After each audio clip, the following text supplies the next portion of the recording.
राम राम सा कौशिकी कहानियां चैनल पर आपको घणो स्वागत है। मैं आज आपने हरतालिका का तीज की कहानी सुनाऊं, वो भी मैं आपको हिंदी में सुनाऊंगी। तो चलिए आज सुनते हैं। बहुत ही प्यारी सी ये शंकर और पार्वती की कहानी है।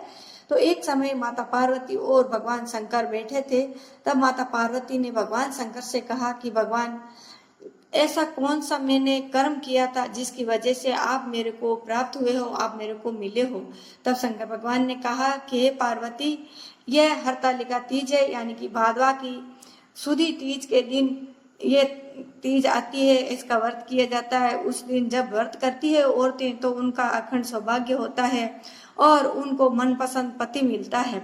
तब माता पार्वती ने कहा कि हे भगवान, ये सारी बात आप मुझे विस्तार से समझाइए। तब भगवान शंकर ने कहा कि हे देवी पार्वती, जब आप राजा हिमालय के यहाँ पर जन्म हुआ था आपका, और आप शुरू से बचपन से ही मेरी भक्ति में लीन थी और सदा ही आपने मुझे अपने पति के रूप में देखा था और आप हमेशा यही चाहती थी कि मैं आपका पति बनूं, आपको मैं अपने पति आपने आपको मैं आपके पति के रूप में मिलूं।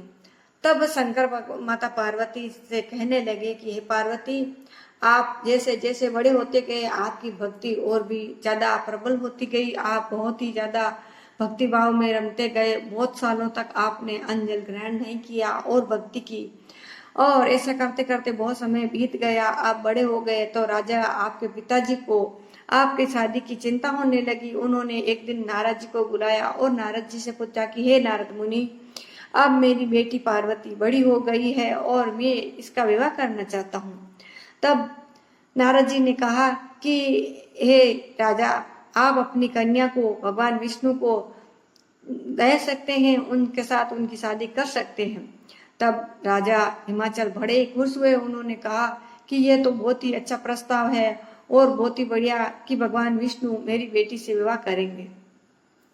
ये बात सुनकर के माता पार्वती को बहुत ही दुख हुआ। उन्होंने सोचा कि मैं तो भगवान शंकर को अपने पति के रूप में अपने मन में वर्ण कर चुकी हूँ और मैं किसी को भी अपने पति के रूप में कैसे पा सकती हूँ, ले सकती हूँ। ऐसा कहने के बाद में माता पार्वती अपनी सहेली के पास में गई और उन्होंने अपनी सारी बात बताई। तब उस सहेली ने माता पार्वती से कहा कि आप ऐसे वन में चले जाएं जहां पर वो वन आपके पिता ने कभी नहीं देखा हो। ऐसा कहकर वह सहेली आपको एक ऐसे वन में लेकर चली गई जहां पर कभी आपके पिताजी नहीं गए थे, और आप वहां पर अंदर गुफा में चली गई और मेरी मिट्टी की मूर्ति बना करके, शिवलिंग बना करके आपने और तपस्या की, और उस दिन आपने विधि विधान से पूजा की। और उसी दिन भादवे की बड़ी सुदी तीज थी। उस तीज के दिन आपने अपनी पूरी श्रद्धा और भाव से मेरी पूजा की थी और मेरा सिंहासन भी डोल गया था। उस वक्त मैं आया और आपसे कहने लगा कि बोलो, आप क्या चाहते हो देवी पार्वती, हमें बताओ। तब आपने हमसे कहा कि हे महादेव, आप मेरे साथ चलिए और मेरे पिताजी से मेरा हाथ मांग लीजिए। तब आपने कहा कि हे महादेव, अगर आप मुझ पर प्रसन्न हो तो मुझे अपनी अर्धांगिनी के रूप में स्वीकार कर लीजिए, क्योंकि मैंने अपने मन और वचन कर्म से आपको अपना पति के रूप में वर्ण कर लिया है। तब हम आपके साथ में चले आपके पिताजी के पास में। उसी समय आपके पिताजी भी आपको ढूंढते हुए उसी वन में आ गए। अब उन्होंने कहा कि हे पार्वती, आप कहाँ चली गई थी? हमें तो बहुत ही डर लग रहा था और बहुत ही चिंता हो रही थी कि हमारी पुत्री कहाँ चली गई है। उसे कोई जानवर तो नहीं खा गया है, कोई उठा के तो ना ले गया है। हम बहुत ही चिंतित हो गए थे। तुम यहाँ इस वन में क्या कर रही हो?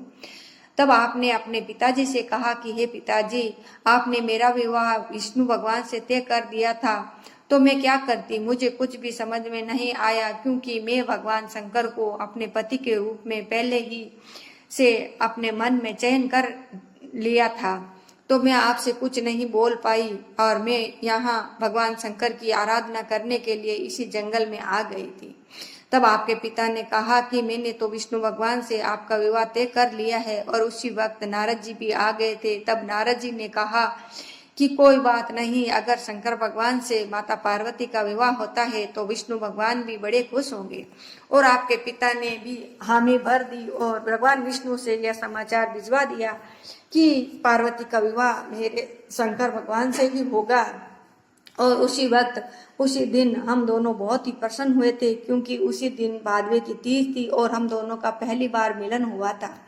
तो आपने भी ये कहा था कि जो भी नारी, जो भी स्त्री इस व्रत को करेगी, इस दिन भगवान शिव की शिवलिंग की मिट्टी की आकृति बना करके पूजन करेगी, उसको हर मन इच्छा पूरी होगी, उसे मनचाहा वर मिलेगा, उसकी सारी मनोकामनाएं पूर्ण होगी।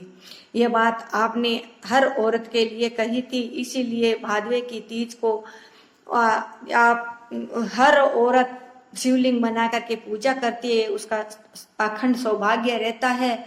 और आपका हरण करके आपकी सहेली ने आपको वन में भेज दिया था, इसीलिए इसको हरतालिका तीज भी कहते हैं। और इसी दिन भगवान शंकर की भी पूजा होती है और उस दिन अखंड सौभाग्य की भी कामना सारी औरतें करती है।